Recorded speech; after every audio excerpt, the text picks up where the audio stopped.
Welcome to Something Positive for Positive People. I'm Courtney Brain. Something Positive for Positive People is a 501c3 nonprofit organization that equips stigmatized communities with the tools they need in order to navigate their healing process. Today's guest is, I didn't even think about what to call you. So we'll be anonymous. When you start talking, you can tell me what to call you. I'll just call you girl, her, woman, something along those lines, because I know your pronouns are she, her already. Yeah, you were diagnosed with genital HSV type what? Type 2. All right, so I want to give everybody a little bit of a heads up here. Our guest today does this thing with her voice where she's like really exotic and like luring you into the conversation. So don't fall for it now. um, Hey, don't kill my game like that. Stop it. See, there go the accent too. I feel like you're doing it on purpose now. No, this is who I am. Oh, okay. Let's talk about when you were diagnosed. What was happening around then? How'd you realize that you had herpes? And then we'll close out at the point of when you received your diagnosis, and then we'll just go into the discussion. Okay, so I was diagnosed in 2016. At that time, I had a boyfriend. We were in what I thought was a monogamous committed relationship. And within like the first year that we were together, just one day something randomly like shows up in my vagina or vulva, and I was like, wow, what the hell is this? And I was really scared. Long story short, went to the emergency room and they tested me and they told me what it was. And I felt like my world just like crumbled. It was very scary. I didn't know how to tell my friends. I didn't know who to tell. I got really depressed. Mind you, I've dealt with depression before all of this, so it triggered a depressive episode for me. I think the first person I told was my best friend, and she was extremely supportive. And then I told another best friend and then a professor at school, because I just couldn't focus in my classes of how bad I was feeling. I felt like I had to be honest so that they understood that I wasn't just being lazy at school, but I had like some stuff going on. She was awesome. She was very supportive. And then it's just, my relationship ended. It turns out he had cheated. He had messed around with some girls. He acted very guilty when I had HSV. He almost knew too much about it. He was the only person I was having unprotected sex with for like a whole year and more, almost 2 years. I guess you never know 100% who gave it to you and how it happened, but I have a bad feeling that it was him. He did some things quite hurtful about it. Example, after we had broken up, I asked him, have you told anyone about it? And he said, yeah, I told this girl, the girl he basically left me for. He's like, because she kept saying I was going to get back together with you, so I just told her you had that, so she wouldn't worry about it. So he told her that you had herpes Yeah. instead of saying, I have herpes. And then he used that as like, oh, you ain't got to worry about me getting back with her because she got herpes. I ain't messing with that. Basically, that's why he said it. So yeah. Before we continue, I want to ask you about the depression that you mentioned, that this triggered a depressive episode. You mentioned a little bit about having to tell your professor because it was affecting your performance in school, and that you didn't want to be seen as being lazy or putting off the assignments that you had due. Can I ask, how was it received by your professor? She was great. She was super supportive. She didn't care a whole lot about my assignments. She just cared more so about me. Mm-hmm. He asked me, if I had a good support, if I talked to my friends, if I told anyone, how was I taking care of myself. Mind you, my professor is a psychologist, so it turned out to be a small little therapy session. So she has the very good communication skills, and she was able to be empathetic with me. And yeah, she just told me, just take it one day at a time. If you don't want to come to class later today, just stay home, take care of yourself, and yeah. So just something as simple as a person listening was something that was supportive to you during your depression episode as a result of your diagnosis. Yeah, that's probably the one thing you need the most in the beginning. Yeah. So the community support relationships, these are things that are not essential, but that are helpful. Really have been essential. Um, Not just with herpes, but I'm the type of person, when I go through things and things get rough, it's very important for me to have a good support system. So I talk to my friends. I have really, really, really good friends. So yeah. The support system for you has already been in place. It's not something that you build along the way of, okay, now I got herpes. Now I have to seek out people who know about herpes, who have herpes, who have experience with it. But it was a matter of you have people that you know you can go to about anything, Yeah, so and I then you already brought have this to them. support.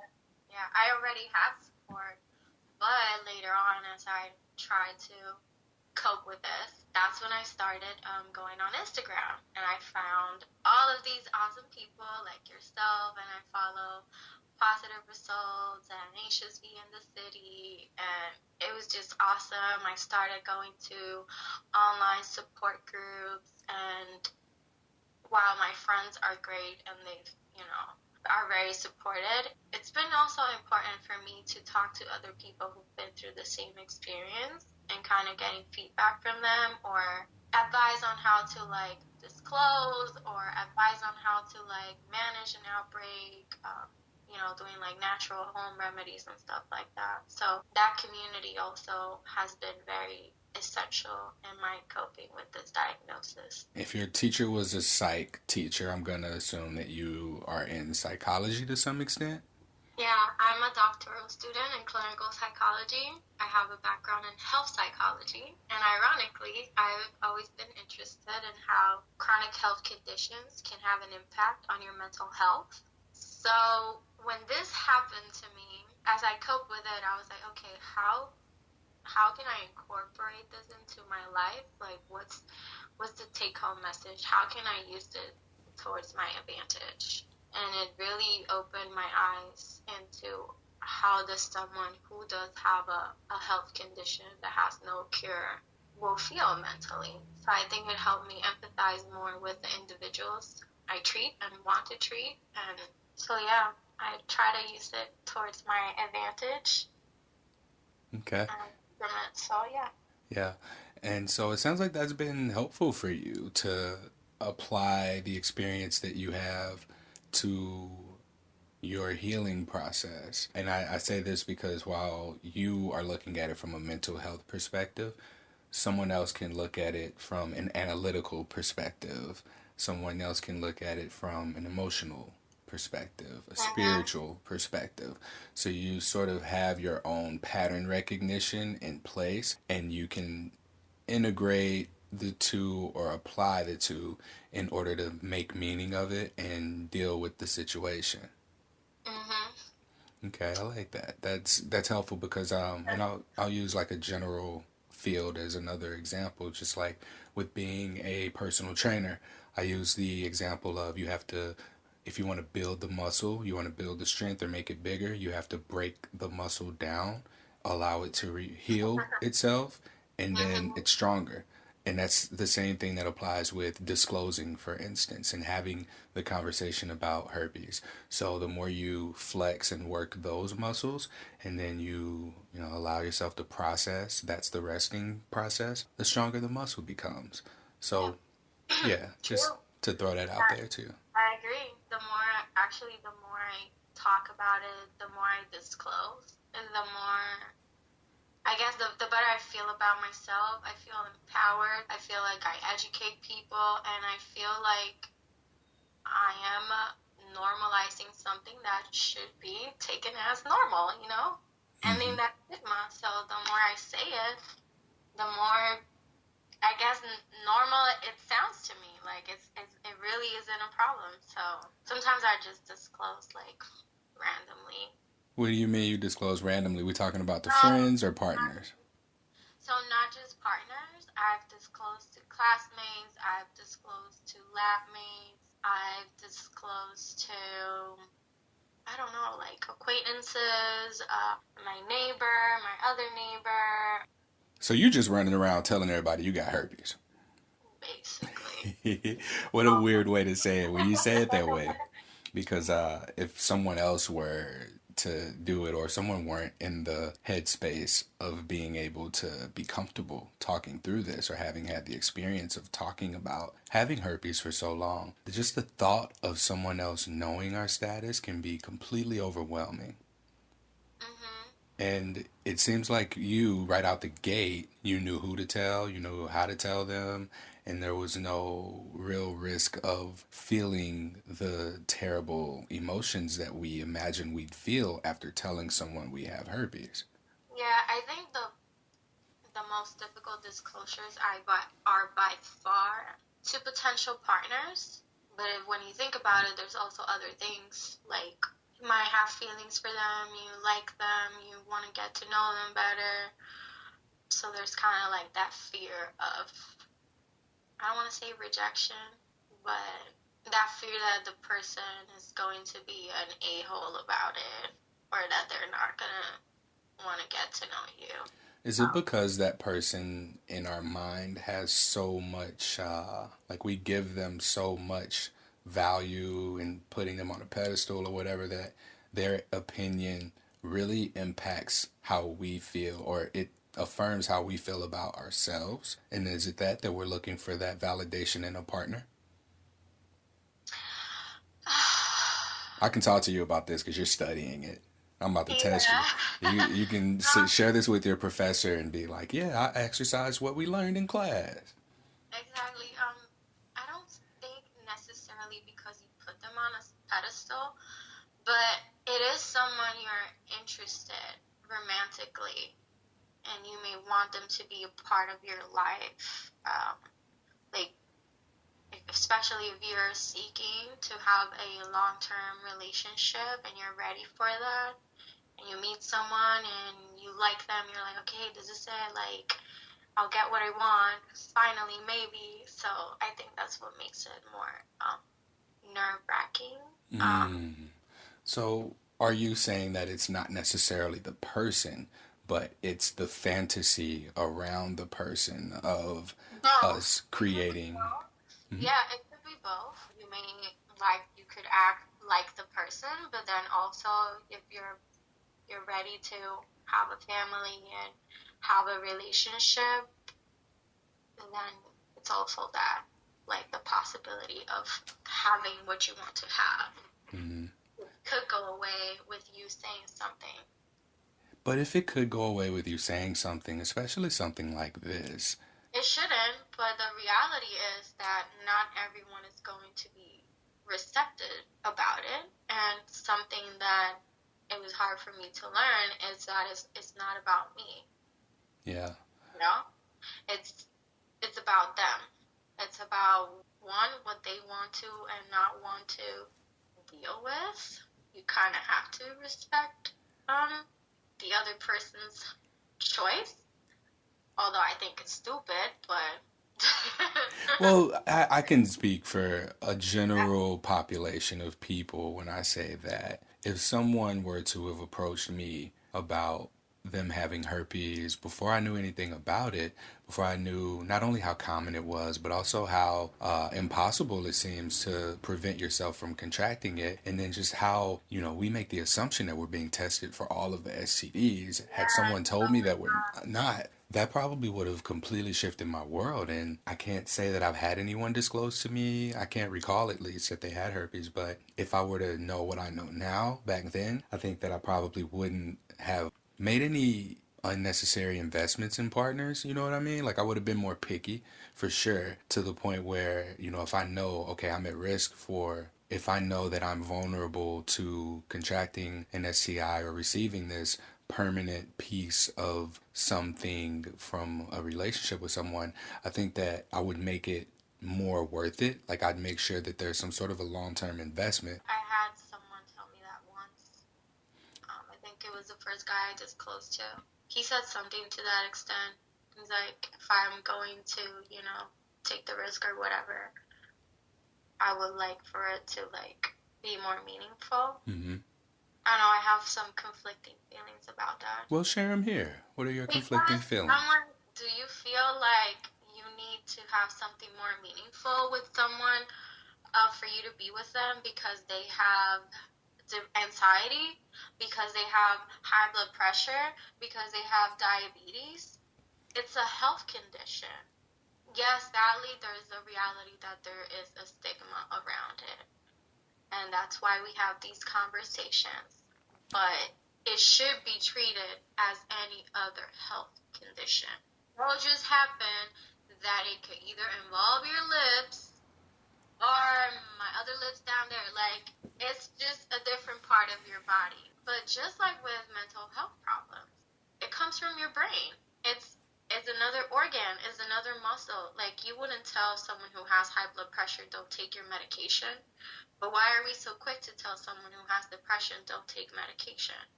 Is that a thing where people are saying to people Yeah. with depression not to take their medication? Yes, yes, yes.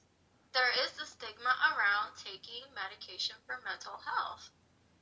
So I'm not saying depression and HSV, you know, it's two different conditions, but they're still conditions, you know, they're still health conditions. Mm-hmm. And I it don't. should be treated equally. You shouldn't look down at someone who has herpes and not look, but then, like, you don't have a problem with someone having diabetes. Like, I'm not sure if you participated in the survey that I took, but there was a survey that talked about the emotions that people felt after their herpes diagnosis. I surveyed the people who listened to the podcast, and 98% of people said that they had experienced depression. So I believe that our responses to any sort of a physical condition has a mental oh yeah, effect. oh yeah, it has a mental effect. There is research out there in regards to this. Sometimes being diagnosed with a health condition, it kind of changes your narrative, that narrative you have about yourself. I could tell you about mine. So I think I went from feeling like I'm this awesome straight A student, nice, cute, sexy, whatever, to feeling like, oh, I'm damaged, I'm dirty, I'm this and that. It changed my narrative about myself and how I spoke about myself. And then it went from, like, now I'm someone who has herpes. So I incorporate that into my narrative also. And it's like that's how we think about it. Like we go from being everything we are to now just being reduced to a person with Yeah, herpes. it's like everything else doesn't matter. Yeah, not the fact that you are a student that has been getting straight A's for as long as you have, or that you've been cute for as long as you have, or sexy, or whatever, like you just said, but simply all of that just being reduced to now I got herpes. Now I get a bump on my genitals every now and then. Yeah, every now and then. So, yeah, it's like that took over everything else. But we do tend to, like, the negative will come up first before the positive. So I've been working really hard on just, again, changing my narrative. Like, the story I tell to myself about myself and I tell others. Because we have this ongoing narrative in our heads all the time. So there's a narrative that we tell ourselves, and then we have a narrative that we tell others. Are those different, or are they the same? It's the same thing. How you feel about yourself is how you're going to express yourself to others, how you're going to behave. I've learned this too. I've struggled with that internalized stigma and just feeling down about myself, that I catch myself disclosing for the wrong reasons. So disclosing because I am feeling self-shaming myself. Disclosing because I'm not feeling too good about myself. So example, I was once interacting with this guy. Everything was cool. We were out at a bar, whatever. And dude's like, you know, telling me, oh, you're so cute, this and that. But all I could keep replaying in my head was like, oh, but I'm not because I got herpes. Oh, I don't feel that I'm not that great. And I just blurted out like, oh, yeah, you think I'm awesome? So guess what? I got herpes. So how do you feel about me now? I can only imagine the look on his face. Yeah, poor dude. He had to go get a shot after that. But Did he bring you one back though? That's the question. yeah, we actually kept talking. See? It wasn't bad at all. I did it for the wrong reasons. Mm-hmm. I was shaming myself, and I disclosed because I was feeling insecure. Yeah. So it goes back to what you said about like how we feel about ourselves is how we communicate it. Because for me, I find that in my personal experience, I've sort of overcompensated to an extent. So the way that I feel is I feel some internalized shame around the fact that I have herpes and that I have to disclose this to someone, and I feel like I'm going to be met with stigma. So I am going to portray everything about myself like hyped up generally. Yeah, I do these things. I have this nonprofit. I work for myself. Like the word choice is leading people to think that I'm so much more fantastic than I really am. The reality is I have herpes and I talk about herpes with a lot of people, and it's branched out into talking about stigma. And I'm a personal trainer. I'm at work all day and barely have any sort of a life outside of that. But like if I were to communicate just raw and say these things, then it leaves me really in a vulnerable space. And Hmm. so while I'm communicating these things, I'm sort of communicating around these things. So it's not necessarily how I'm feeling that I'm communicating because I'm trying to get a certain thing communicated. So when you said like the narrative that we tell ourselves is the same narrative that we tell other people, this is me arguing with you. You kind of lost me a little bit. I think I I. always do. Oh, sorry. So you're saying that you don't agree with? No, no, no. I'm not saying. Okay, so wait. I'll rephrase it. When you say that the narrative that we tell ourselves is consistent with the narrative we tell other people, are we Oh, saying that whether it's conscious or not, we're always communicating how we feel to another person? I think it's unconscious. Think about your self-esteem. So for you, using the example that you just gave about disclosing to the guy, oh, you think I'm awesome? Well, I got herpes. So inside yourself, you're like, you think you're awesome because this is a story that you're telling yourself, and you're being met by this person with the same narrative, but you know that he only sees what you want him to see. And so you just gave it all to him and be like, all right, well, how do you feel now? Yeah, I wanted to. It's a combination of me not feeling like what he's saying is true. Because if I felt like what he's saying is true, then I wouldn't have the need to bring up my insecurity. Is that But your I don't feel like what he was saying is true. is that your insecurity, like singular, Yeah, or are it's there my more? it's a combination of my insecurity and man be lying. So, so it's like let me throw a little curveball at you. But it's mainly my insecurity, and I've had this multiple times. Engaging with people, telling me how awesome I am or whatever, and in my head, all I can think about is like, I'm not really that awesome because I have herpes. So before you had herpes and people were telling you how awesome you were, how did you receive that? Well, when I was at my best, because I've always struggled with Stop it, you're better. what? Stop it because you're better. Like no matter what, you're Yeah, but I was saying because I've always struggled with my self-esteem, and this is me with dealing with depression. So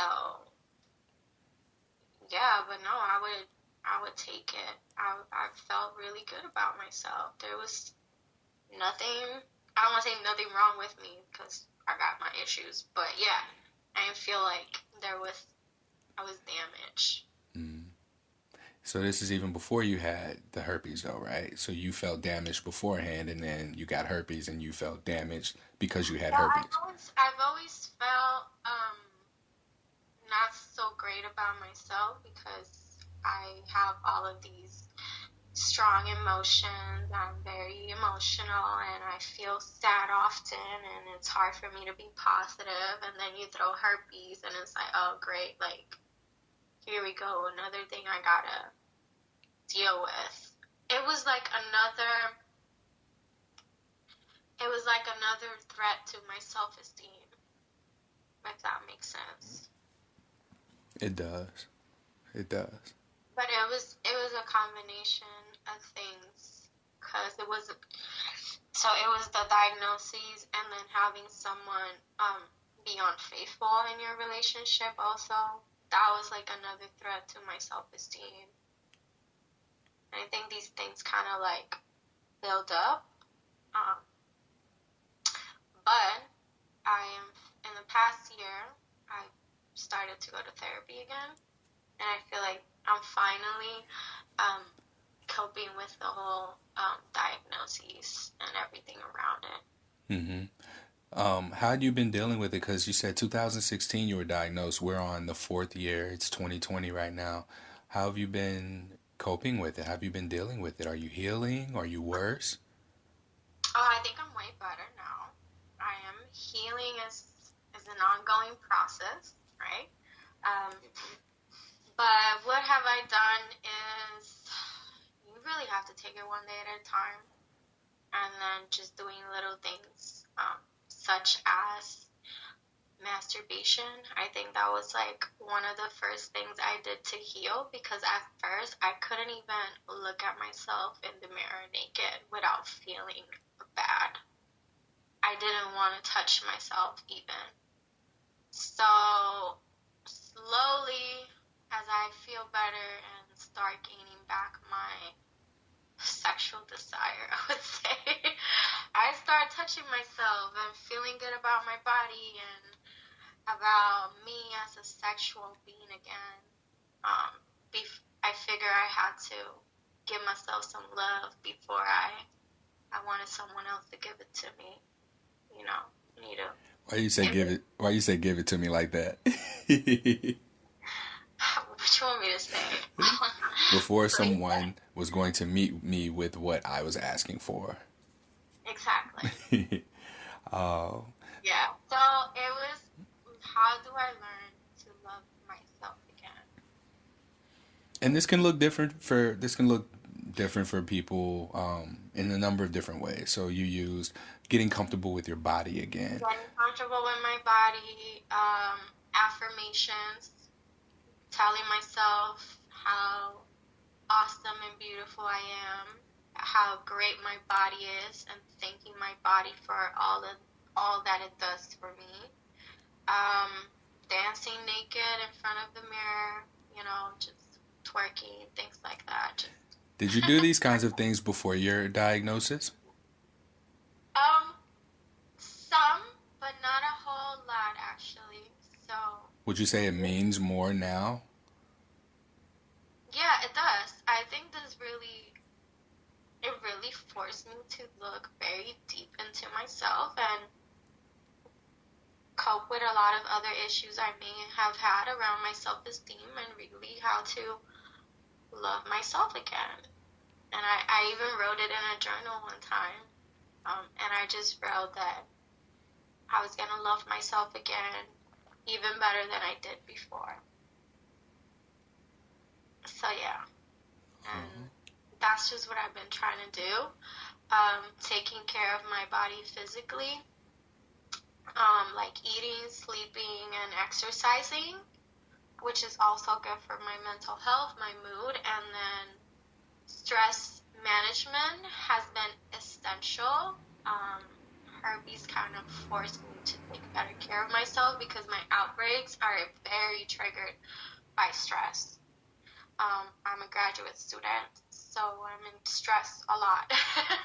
So this has taught me and forced me to work on my stress management. So mindfulness, meditation, yoga, just like taking breaks and being kinder to yourself. Like, we live in a society where you're always on the go, and sleeping is frowned upon, and you get a gold medal every time you say I pull up an all-nighter and I work Monday through Sunday without breaks. That's bullshit. Like, we're killing ourselves with stress. So I learned the hard way how that stress can take a toll on my body. So I'm taking better care of myself in that way. Not just to prevent my outbreaks and treat my condition, but also to take better care of myself emotionally and mentally. That's beautiful. Is there anything that you would say to someone who's newly diagnosed? Yes, I would say, first of all, this is not the end of the world or the end of your life, although it may feel like it. And you will get out of this dark place, because I know in the beginning you kind of feel like you're in like this dark hole and you can't. It almost feels like, someone please wake me up from this dream. You will have sex again. Trust me, you will, and you will enjoy it if you allow yourself to. You will meet a lot of people who will be more than okay with the fact that you have herpes, and that will love you and care for you and will be attracted to you. And that just be kind to yourself, be patient, one day at a time, and just try to see this as an opportunity to really learn how to love yourself and grow from it. And I promise it'll be okay. It'll be okay. Thank you so much. That's kind of cute. Look at me. All right, that concludes this episode of Something Positive for Positive People. Please like, rate, review, subscribe to, and share this podcast. Just my hope for you at the end of this episode here is just that you take what our guests shared and you try and apply it to your life. One of the bigger takeaways here is using sort of an everyday thing that you do. So if it be like work, or if you're in school, or if it's a hobby of yours, and apply it to whatever stigma it is that you're facing, and begin to integrate the two. How can you gamify your life and make it a thing that sort of just gets integrated into your routine so that you can understand what it means for you and give meaning to it and redefine your own personal narrative? Till next time, stay positive.